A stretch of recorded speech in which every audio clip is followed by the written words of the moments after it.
नमस्कार साथियों, स्वागत है आप सभी का आपके अपने YouTube चैनल DS एकेडमी में। मैं डॉक्टर सुदेश कांतेजा आपके लिए लेकर चल रही हूँ TCT PGT हिंदी का संपूर्ण क्रैश कोर्स, वो भी निःशुल्क। अगर आप चैनल पर नए हैं तो चैनल को सब्सक्राइब कीजिए। आपने चैनल सब्सक्राइब कर रखा है, आपको वीडियोज़ अच्छी लग रही हैं तो जितना हो ज़्यादा से ज़्यादा दोस्तों में शेयर कीजिए, या जो भी आपके पास पब्लिकली प्लेटफॉर्म है आप उस पर वीडियो को शेयर कर सकते हैं।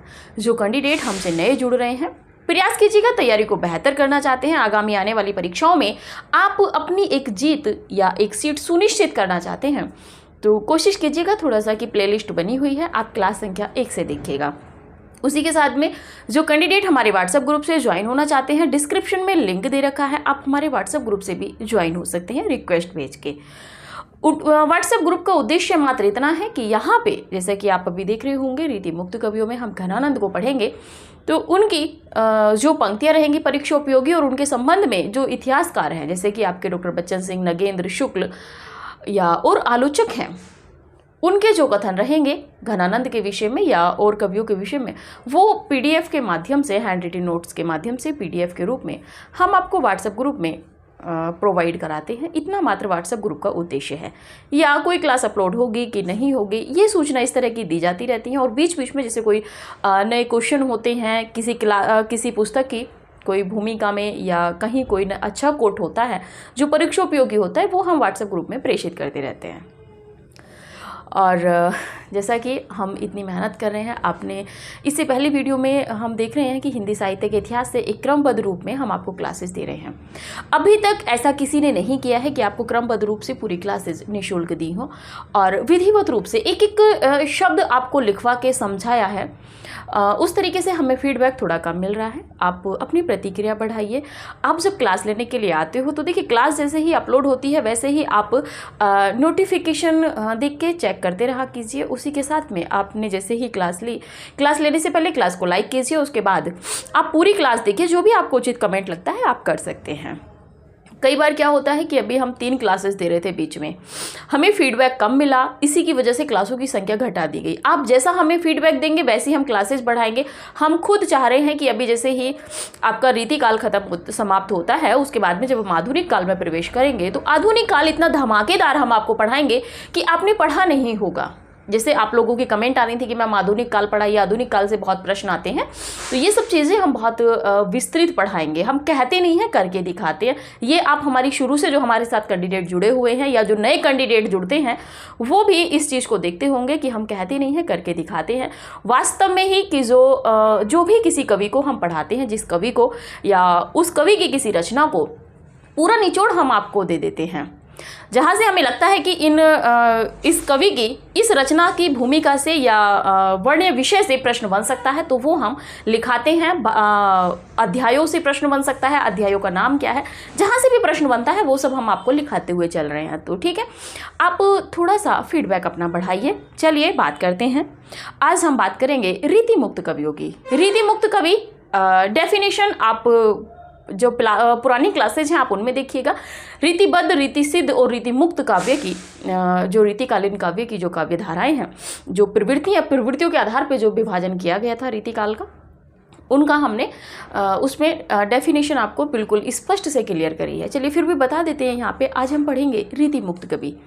रीति मुक्त कवि ये वो कवि हैं कि जिन्होंने रीतिकाल में, जैसे हमने देखा था, 3 काव्य प्रवृत्तियों में चले थे। एक वो कवि थे जो कि आपके क्या कहते हैं, रीतिबद्ध थे। रीतिबद्ध यानी कि वो किसी एक परंपरा को बांध के चले थे, उस परिपाटी के अनुकरण पर वो चले थे, अनुसरण पर। जैसे कि केशवदास थे, चिंतामणि थे। इन्होंने जो काव्य लक्षण ग्रंथ थे, संस्कृत काव्य शास्त्रीय लक्षण ग्रंथ जो थे काव्य शास्त्रीय, उनका अनुसरण करके अपनी रचनाएं लिखी थी।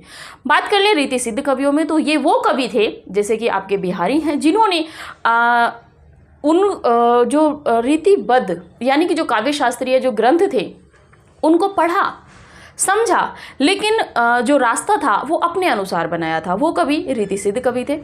रीति मुक्त कवियों में पढ़ा तो इन्होंने होगा। देखिए, जो कहते हैं कि किसी विशेष काल प्रवृत्ति में जब कोई कवि चलता है ना सही पूरा अनुसरण करे, लेकिन थोड़ा बहुत अनुसरण अवश्य करता है, आप नकार नहीं सकते। हाँ, ये कह सकते हैं रीति मुक्त कवि में कि इन्होंने अपने अनुसार ही अपना पूरा काव्य रचा है। एक तरीके से ये स्वच्छंद कवि भी कहे जाते हैं, रीतिकालीन स्वच्छंद काव्य धारा के कवि भी इनको कह सकते हैं, क्योंकि ये स्वतंत्र थे, स्वच्छंद थे, इनको किसी का बंधन नहीं था, जैसा इनको मन किया इन्होंने वैसा काव्य रचा। ठीक है, क्योंकि कह इसलिए नहीं सकते, देखिए जैसे अगर बात कहें कोई कवि या कोई लेखक एक विशेष परिपाटी में, एक विशेष संदर्भ में कोई कथाकार, आप काव्य से कम समझेंगे, कथा साहित्य से आप अच्छे से समझ जाएंगे। जैसे कि आप मानिए कि कोई भी नवीन कथाकार है, आप ले लीजिए किसी भी कथाकार को, चाहे वो रामदरस मिश्र हो या निर्मल वर्मा हो, कोई भी कथाकार हो, अगर वो उदाहरण के रूप में देखें, यदि वो ये कटाक्ष करते हैं कि मेरे काव्य में उत्तर आधुनिकता नहीं है, आप मान ही नहीं सकते कि उनके साहित्य में या उनके कहानियों में या उनके उपन्यासों में उत्तर आधुनिकता नहीं मिलेगी। क्यों? क्योंकि देखिए पूर्ण रूप से उन्होंने उसका निर्वहन किया हो अपनी रचनाओं में, कथा साहित्य में, कहानी उपन्यासों में, या ना किया हो, लेकिन छींटे मात्र तो मिल ही जाती हैं। तो इसीलिए रीति मुक्त काव्य जो हैं, ये नहीं कह सकते हम कि इन्होंने लक्षण ग्रंथ पढ़े ही नहीं होंगे, पढ़े होंगे, पूरा अनुसरण नहीं किया है इन्होंने जो काव्य लिखा है वो अपने अनुरूप लिखा है। ठीक है, तो अगर कभी ये बताने का उद्देश्य यहाँ पे इतना था कि सीधा सीधा देखिए, अगर पीजीटी के प्रवक्ता की परीक्षा यदि आप उत्तर प्रदेश लोक सेवा आयोग द्वारा देते हैं तो वहाँ पे मुख्य परीक्षा लिखित कराई जाती है, तो आप लिखने में तो लिख देंगे कि रीति सिद्ध कवि ये होते हैं, अगर कहीं पे आपको साक्षात्कार में एक्सपर्ट घुमाएगा तब आप घूम जाएंगे। तो इसीलिए आप वो कहेगा कि क्या पढ़े ही नहीं होंगे, आपको फिर यही लगेगा कि रीति मुक्त थे, यानी कि उन्होंने तो पढ़ा ही नहीं होगा।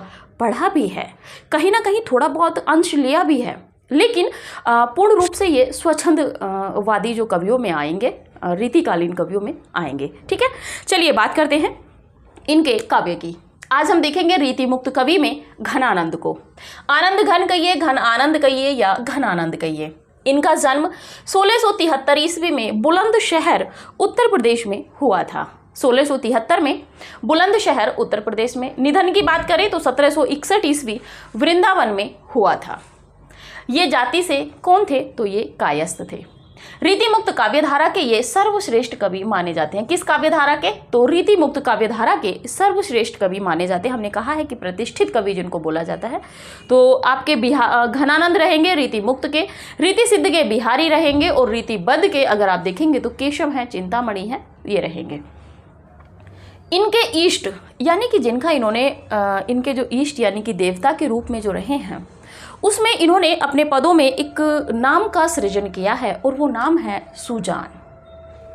ठीक है, सुजान। अब सुजान का यहाँ पे दो अर्थ है। एक तो कृष्ण के रूप में सुजान का, कृष्ण राधा का जो प्रेम के रूप में कृष्ण का जो नाम का उल्लेख किया है इन्होंने, वो सुजान के रूप में किया है।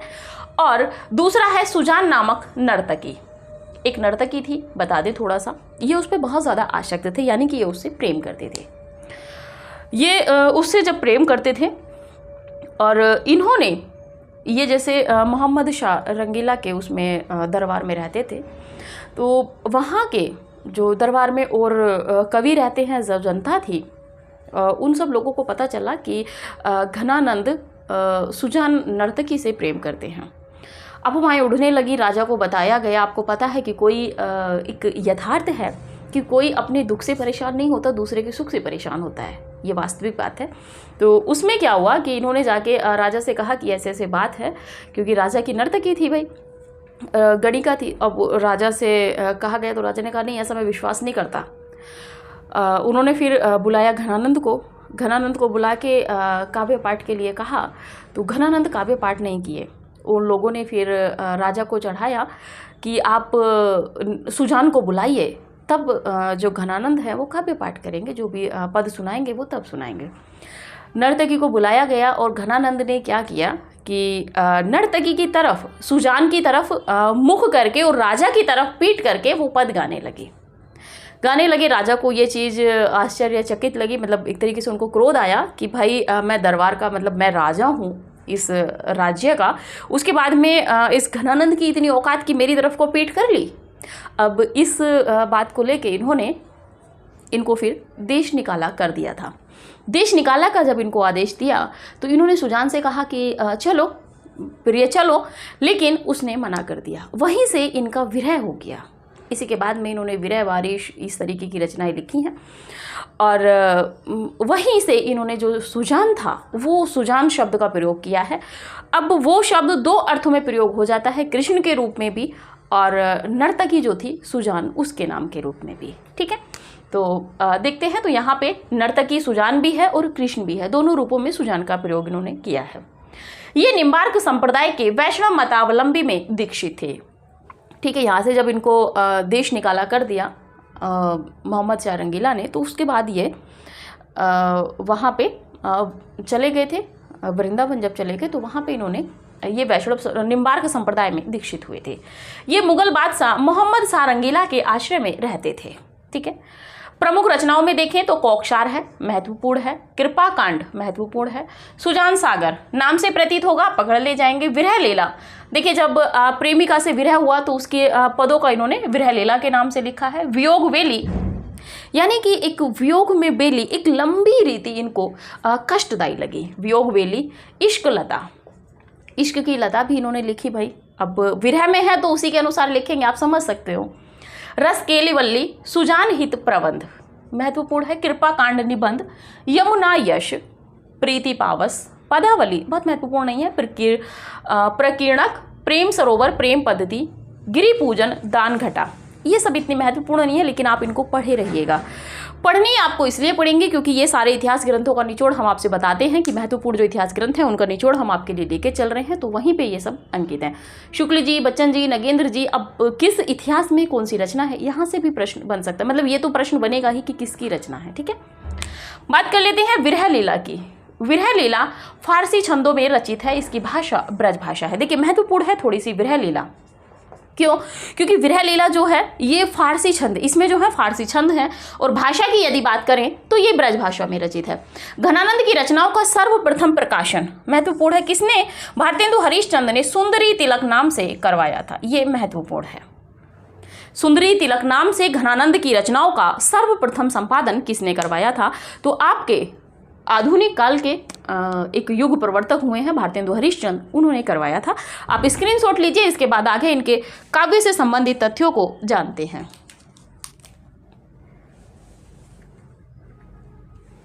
चलिए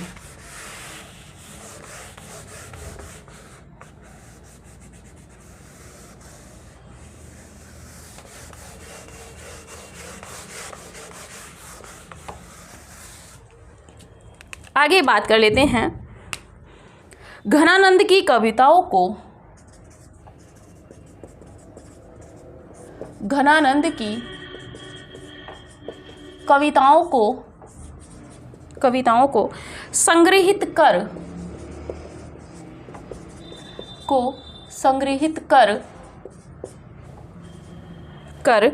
इसमें कर किस नाम से? तो घनानंद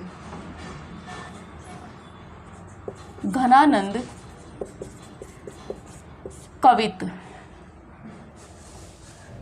नाम से ब्रजनाथ ने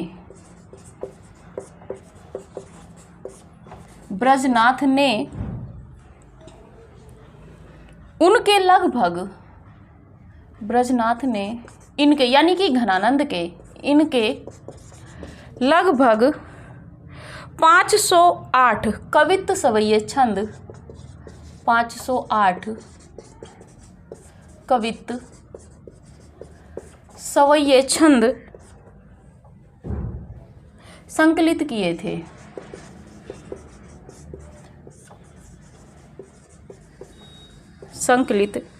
थे। और ये जो घनानंद कवित्त है इसमें 5 आनन है, यानी कि अध्याय। ठीक है, आप इसको थोड़ा सा नोट करे रहिएगा, महत्वपूर्ण है इसीलिए थोड़ा सा लिखवा दिया था। आगे बात कर लेते हैं सुजान शतक। सुजान शतक 1870 ईस्वी में 119 कवित्त प्रकाशित हैं। नहीं, इससे पहले आप एक लाइन और लिखिए यहीं पे इनकी रचनाओं की। काशी प्रसाद जायसवाल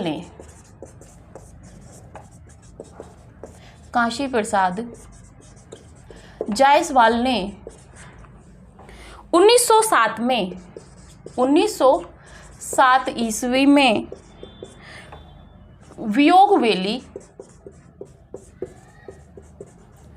वेली व विरह लीला ग्रंथ को नागरी प्रचारणी, आप पूरा लिख लीजिएगा, नागरी प्रचारणी सभा से प्रकाशित करवाया था। सभा से प्रकाशित करवाया था। ठीक है, आगे बात कर लेते हैं। घनानंद कवित्व की भूमिका, घनानंद कवित्व की भूमिका, ये जो ब्रजनाथ वाली है इसकी बात चल रही है, कि भूमिका आचार्य विश्वनाथ प्रसाद मिश्र ने लिखी थी। आचार्य विश्वनाथ प्रसाद मिश्र ने लिखी थी। ठीक है, अब ये ना कहिएगा कि मैम कहाँ से प्रमाण है, क्योंकि मेन जो घनानंद कवित्व है उससे प्रमाण है। बात कर लेते हैं सुजान शतक। सुजान शतक 1870 ईस्वी में 119 कवित्व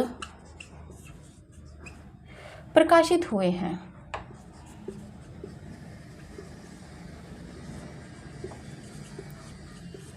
ठीक है, आगे बात कर लेते हैं। सुजान सागर,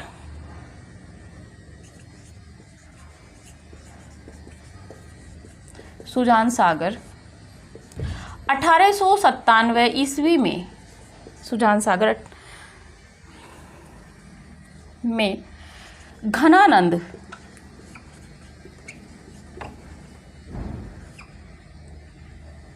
कवित्व का, सुजान सागर घनानंद कवित्व का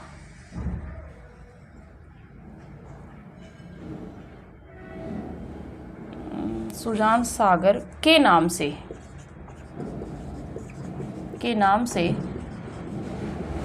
घनानंद कवित्व का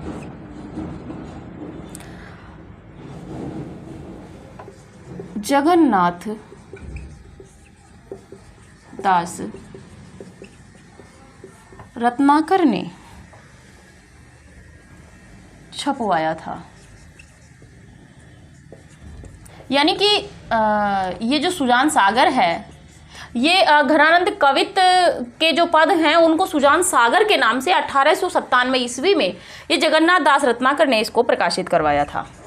बात कर लेते हैं आगे घनानंद के साहित्य पर। घनानंद के साहित्य पर लिखे गए प्रमुख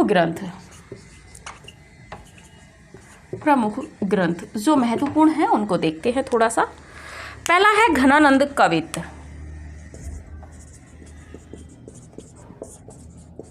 घनानंद कवित्व की यदि बात करें तो प्राचीन संग्रह है, ये लिखा है ब्रजनाथ ने।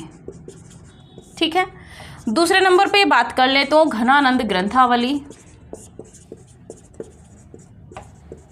घनानंद ग्रंथावली 1952 इसका समय मिलता है, 1952 ईस्वी में है। इसका संपादन किया है, संपादक हैं विश्वनाथ प्रसाद मिश्र। विश्वनाथ प्रसाद मिश्र। ठीक है, आगे बात कर लेते हैं। घन आनंद तीसरे नंबर पे है आपका, घन आनंद। डैश लगा लीजिएगा, छोड़ दीजिएगा चाहे। इसके जो लेखक हैं वो हैं शंभु प्रसाद बहुगुणा। शंभु प्रसाद बहुगुणा।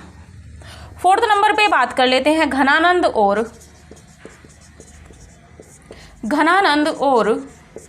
स्वच्छंद काव्यधारा। और स्वच्छंद काव्यधारा और इसके जो लेखक हैं मिलेंगे आपको मनोहर लाल गौड़, मनोहर लाल गौड़। ठीक है, स्क्रीनशॉट लीजिए, फिर आगे देखते हैं।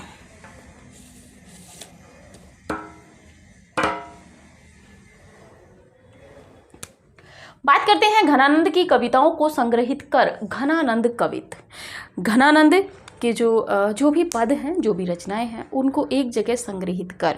वो देखा था अभी हमने सुंदरी तिलक के नाम से, वो तो भारतेंदु ने प्रकाशित करवाया था। ठीक है, इसमें है कि घनानंद की कविताओं को संग्रहित कर घनानंद कवित के नाम से ब्रजनाथ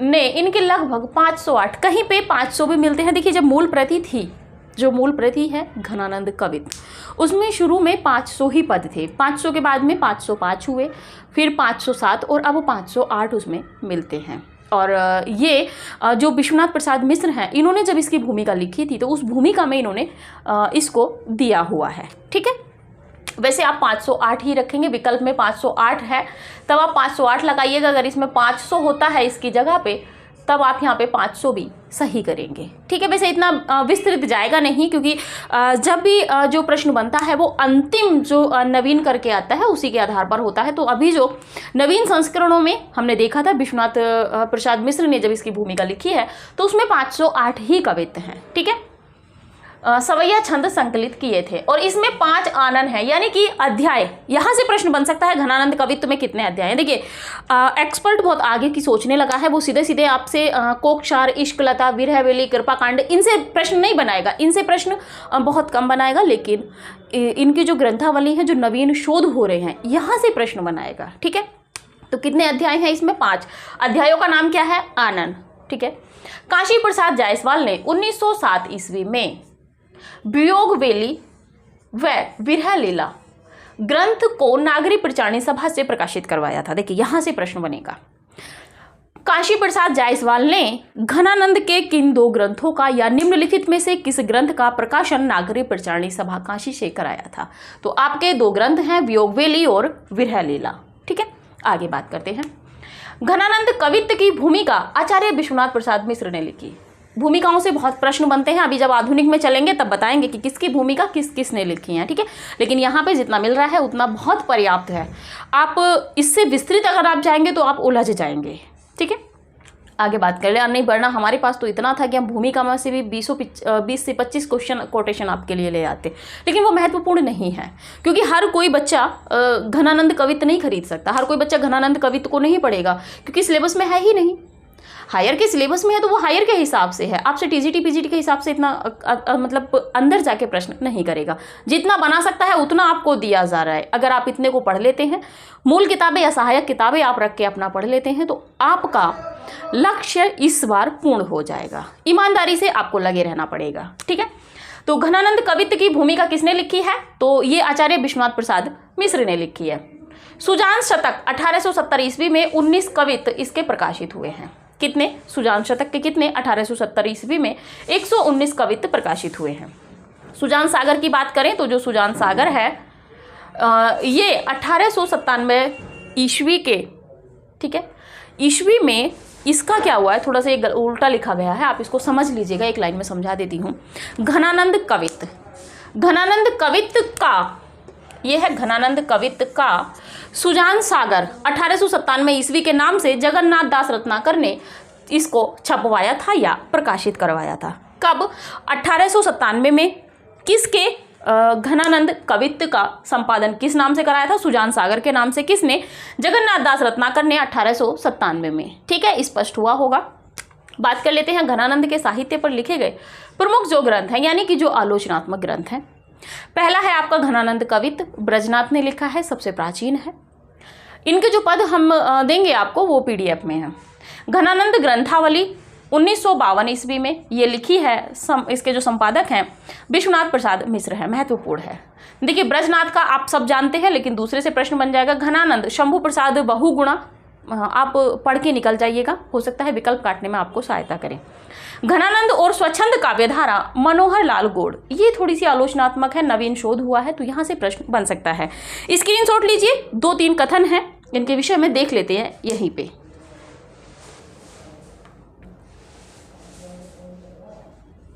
चलिए,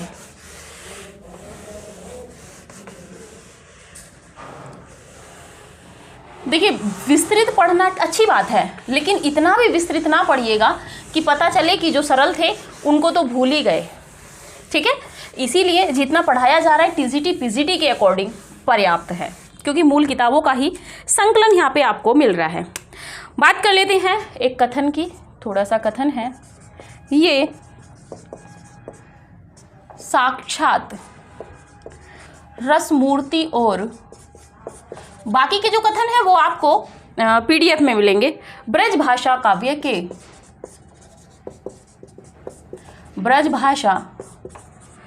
काव्य के प्रधान स्तंभों में एक है। प्रधान स्तंभों में एक हैं।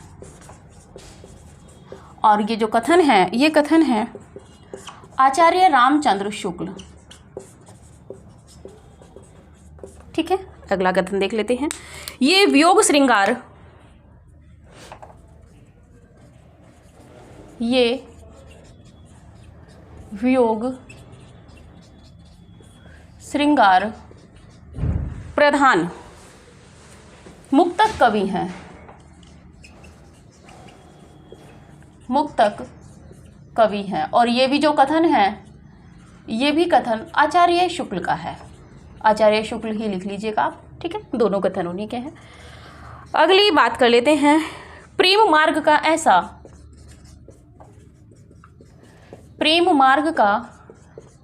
ऐसा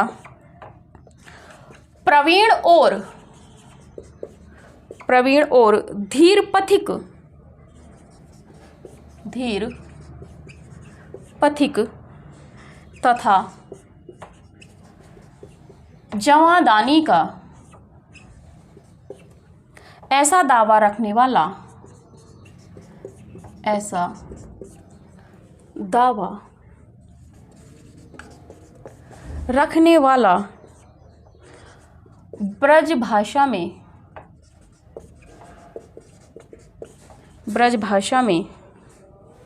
ब्रज भाषा का दूसरा कवि नहीं हुआ। ये कथन भी आपके आचार्य शुक्ल जी का है। ठीक है, आगे बात कर लेते हैं। रीतिकाल का अगला कथन है। रीतिकाल का यही एकमात्र कवि है, यही एकमात्र कवि है जो सचमुच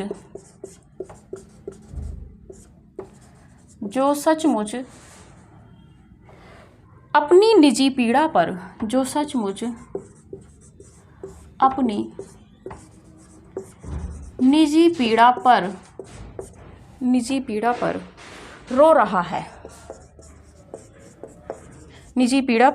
रो रहा है।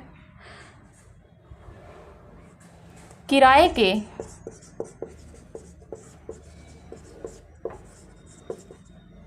के लिए आंसू नहीं बहा रहा। सचमुच विरह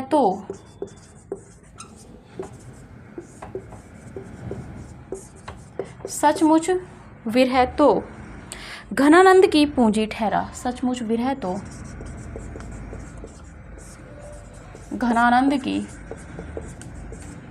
पूंजी ठहरा। और ये जो कथन है रामधारी सिंह दिनकर।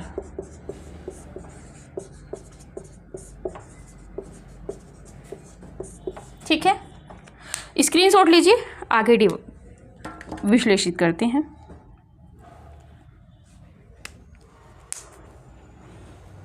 देखिए, इन कथनों में हम आपको बताएंगे कि घनानंद को किसने क्या कहा है। बाकी आप अपने नोट्स में अपने तरीके से इसको अंकित कीजिएगा, क्योंकि आपको इतनी समझ अब हो गई है कि किस कथन में से क्या कोटेशन, मतलब जो कथन है, जो कोटेशन है, उनमें से कहाँ से क्या प्रश्न बन सकता है। ठीक है, बात करते हैं। ये साक्षात रस मूर्ति और ब्रज भाषा काव्य के प्रधान स्तंभों में एक है। यहाँ पे ये कथन तो कहा है आचार्य शुक्ल जी ने। बात कर लेते हैं, घनानंद को रस मूर्ति, साक्षात रस मूर्ति किसने कहा है? आचार्य शुक्ल जी ने। घनानंद को ब्रजभाषा काव्य के प्रधान स्तंभों में एक या अनोखा जो माना है वो किसने माना है? आचार्य रामचंद्र शुक्ल जी ने। कथन तो सीधा सीधा था, लेकिन इसमें से फिर से दो प्रश्न बन रहे थे आपके। ठीक है, घनानंद को साक्षात रसमूर्ति किसने कहा है? शुक्ल जी ने। घनानंद को ब्रजभाषा काव्य के प्रधान स्तंभों में एक कवि किसने माना है? जो प्रधान स्तंभ है, प्रधान स्तंभ आप देखेंगे ही, घनानंद, आलम, बोदा, ठाकुर, बिहारी, ये सब मिलेंगे आपको। तो इनमें किसको माना है? घनानंद को। किसने? शुक्ल जी ने। ये वियोग श्रृंगार प्रधान मुक्तक कवि हैं। घनानंद को वियोग श्रृंगार प्रधान मुक्तक कवि किसने कहा है? आचार्य शुक्ल जी ने। ठीक है, या आचार्य शुक्ल ने वियोग श्रृंगार प्रधान मुक्तक कवि किसको कहा है? तो ये घनानंद आपका विकल्प सही रहेगा। बात करें प्रेम मार्ग का ऐसा प्रवीण और धीर पथिक, देखिए प्रेम मार्ग का प्रवीण धीर पथिक, और हटा दीजिएगा यहाँ पे धीर पथिक, किसको कहा है? शुक्ल जी ने। तो ये कहा है घनानंद को। प्रवीण और धीर पथिक तथा जवादानी का ऐसा दावा रखने वाला ब्रजभाषा का दूसरा कवि नहीं हुआ। ये कथन भी शुक्ल जी का है, लेकिन फिर से इसमें प्रश्न बन रहा है, रीतिकाल के में जवादानी का ऐसा दावा रखने वाला ब्रजभाषा का दूसरा कवि नहीं हुआ है, या जवादानी का दावा रखने वाला कवि ने किसको, आलोचक ने किस कवि के विषय में ये कहा है? तो ये घनानंद के विषय में है कि घनानंद को जवादानी का दावा रखने वाला कवि किसने कहा है? ब्रजभाषा में जवादानी का दावा रखने वाला कवि शुक्ल जी ने किसको कहा है? तो घनानंद को। ठीक है, बात कर लेते हैं अगले कथन की, थोड़ा सा महत्वपूर्ण है कि रीतिकाल का यही एकमात्र कवि है। कौन? घनानंद, जो सचमुच अपनी निजी पीड़ा पर रो रहा है। अपनी निजी पीड़ा इनकी खुद की थी। देखिए, अभी तक हमने देखा था कि जो आपके सूरदास हैं, भ्रमर गीत प्रसंग आप देखेंगे, उद्धव गोपी उद्धव संवाद देखेंगे, बाकी में आप नंददास को, बाकी के कवियों को जब आप देखेंगे तो उनका जो विरह है, ठीक है, सुदामा चरित में नरोत्तम दास का विरह देख लीजिए, या बाकी का विरह है, तो उनका अपना नहीं है। उनका विरह उनका खुद का अपना नहीं है। यदि आप थोड़ा सा और आपको विस्तार देने का प्रयास करें तो अगर आप सूफी काव्य में देखेंगे तो जो नागमती का वियोग है वो कवि का खुद का नहीं है, कवि ने कल्पना की है। आपने देखा था कि जो पद्मावत है वो दो भागों में मिलती है, एक ऐतिहासिक और एक काल्पनिक। पहला काल्पनिक है, दूसरा ऐतिहासिक है। इसी के साथ में बाकी के और कवियों को देखेंगे तो उन सब का जो विरह है बाकी के सूफी कवियों का, वो खुद नहीं रोए हैं। उनकी खुद की पीड़ा नहीं थी वहाँ पे, उनकी कल्पनाएं थी। कल्पनाओं में उन्होंने पाठकों को रुलाया है। सही बात है, अगर आप नागमती का वियोग वर्णन पढ़ेंगे, थोड़ा सा भी गहराई में अगर जाएंगे तो आप खुद रोने लगते हैं उसमें। ठीक है, क्योंकि मर्म ही ऐसा है। यहाँ पर आलोचक ने कहा है कि रीतिकाल का यही एकमात्र कवि है। हालांकि हम तो बाकी के साहित्य में भी ले गए, लेकिन यहाँ पर रीतिकाल की बात चल रही थी कि रीतिकाल का यही एकमात्र ऐसा कवि है जो सचमुच अपनी पीड़ा से रो रहा है, क्योंकि इनकी अपनी खुद की पीड़ा थी, क्योंकि वियोग हुआ था। किससे? सुजान से। प्रेमिका गई नहीं तो प्रेमिका का विरह था, तो ये उस प्रेमिका के विरह में, या कहें कि कृष्ण को इन्होंने कृष्ण के रूप में इन्होंने पद लिखे हैं, लेकिन कहीं ना कहीं पीड़ा इनकी थी जो वियोग की पीड़ा थी। ठीक है, तो रो रहा है, किराए के लिए आंसू नहीं बहा रहा। यानी कि इन्होंने किराए के, यानी कि जैसे देखिए कोई कवि हैं तो कवियों ने जो भी काव्य लिखा है रीतिकाल में, दरबारी काव्य कहा जाता है, तो जो भी कवि थे उन्होंने राजाओं की प्रशंसा में लिखा है। अगर वो कहीं पे रोने का भी उन्होंने प्रयास किया है तो वो खुद नहीं रोए हैं, राजा को रुलाया है या नायिका को रुलाया है, नायक नायिका को उन्होंने रुलाया है, खुद नहीं रोए हैं। लेकिन यहाँ पे जो कवि है वो खुद रो रहा है। ठीक है, किराए के लिए आंसू नहीं बहा रहा, यानी कि उन्होंने किराया, जब वो काव्य पाठ करते हैं, इस समय जो कवियों ने काव्य पाठ किया था वो राजाओं की प्रशंसा में किया था, और उनको अर्थ मिलता था, वहाँ से पैसा मिलता था, उनको मान सम्मान मिलता था। किसी को तो काली पहाड़ी गांव में मिली, किसी को 52 हाथी मिले, किसी को 52 लाख स्वर्ण मुद्राएं मिलती थी, किसी को बिहारी को देखेंगे तो एक पद पे 1 स्वर्ण मुद्रा मिलती थी। तो यहाँ पे किराया नहीं किया उन्होंने, उनकी खुद की अपनी वेदना थी। किराए के लिए नहीं बहा रहा, सचमुच विरह तो घनानंद की पूंजी ही ठहरा। ये कथन कहा है रामधारी सिंह दिनकर ने घनानंद के विषय में। ठीक है, तो ये था आपका रीति मुक्त काव्य में हमने देखे घनानंद को। अगली वीडियो में हम देखेंगे, बाकी का प्रयास करेंगे कि सभी कवियों को हम एक ही साथ देख लें, क्योंकि बहुत ज़्यादा उनकी रचनाएं नहीं है, बहुत ज़्यादा विस्तार नहीं है। इसी के साथ में देखेंगे कि रीतिकाल में जो अन्य काव्य प्रवृत्तियां थीं, जैसे कि आप देखेंगे निधि काव्य थी, संत काव्य भी था, सूफी काव्य भी लिखा गया था, राम काव्य से संबंधित भी काव्य लिखा गया रीतिकाल में, और कृष्ण भक्ति काव्य से भी संबंधित काव्य लिखा गया था। तो इन सबको एक साथ देखेंगे कौन कौन सी रचनाएं हैं। जो पढ़ी हुई थी हमारी उनको हमने छोड़ा है, लेकिन जो नहीं पढ़ी हुई थी हमें नवीन लगी उनको हम लेके आएंगे। तो अगली क्लास रीतिकाल के समापन की क्लास होगी, और वो इतनी बढ़िया होगी, इतनी विस्तृत होगी, अभी तक आपने नहीं देखी होगी। तो ठीक है, आज की क्लास यहीं तक रखते हैं। क्लास को लाइक कीजिए, शेयर कीजिए, जितना जो भी आपको उचित कमेंट लगे वो कमेंट कीजिएगा, क्योंकि फीडबैक हमें कम मिल रहा है, इसीलिए क्लासों की संख्या घट गई थी। आप फीडबैक हमें देते रहिए, हम आपको क्लासेज बढ़ाते रहेंगे, क्योंकि पाठ्यक्रम भी आपका बहुत जल्दी हमें कंप्लीट कराना है। आधुनिक काल में प्रवेश कर जाएंगे तो और भी चीज़ें बढ़ती चली जाएंगी। इसीलिए जो भी कैंडिडेट जुड़ रहे हैं समय से क्लासों को देखते रहिए। नोटिफिकेशन व्हाट्सएप ग्रुप में डल जाता है, क्लास अपलोड होते ही आप नोटिफिकेशन व्हाट्सएप ग्रुप का चेक करके क्लास देखते रहिए। ठीक है, अभी की क्लास यहीं तक, मिलते हैं अगले रीति मुक्त कवियों के साथ में अगली क्लास में। तब तक के लिए नमस्कार।